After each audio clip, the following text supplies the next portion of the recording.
S'il fallait résumer l'importance de Marcos au sein de l'équipe de Jean-Marc Furlan, on pourrait le comparer à la vigie d'un navire, au moteur d'une voiture ou bien des rames dans une barque. Bref, indissociable. Une comparaison qui flatte le Brésilien. Ça veut dire que je suis important pour le club et puis bien sûr après il faut que je prenne mes responsabilités pour essayer d'aider mes collègues et arriver le club à faire le mieux possible dans cette championnat. Son importance est telle dans le système que l'entraîneur troyen a dû adapter son schéma de jeu en fonction de son commandant. On adapte souvent son jeu en fonction des leaders. Et on s'est souvent organisé autour de Obadi et Marcos, essentiellement.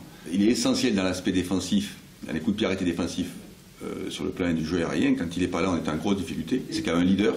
Leader de vestiaire, c'est des gars qui assurent un leadership important, c'est des adultes, c'est un adulte responsable. Depuis le début de saison, Jean-Marc Furlan a pourtant dû faire sans son élément numéro 1, tant la méforme de Marcos semblait un frein à l'attaque troyenne.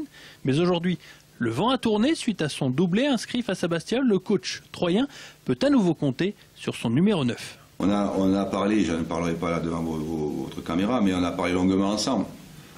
Compte tenu de son gabarit, qui est un garçon qui... contrairement à ce que les gens pensent, d'ailleurs il faut que je rassure un peu le public et les supporters, c'est quelqu'un, les poids et les masses de grâce des joueurs sont surveillés, vous imaginez, toutes les semaines.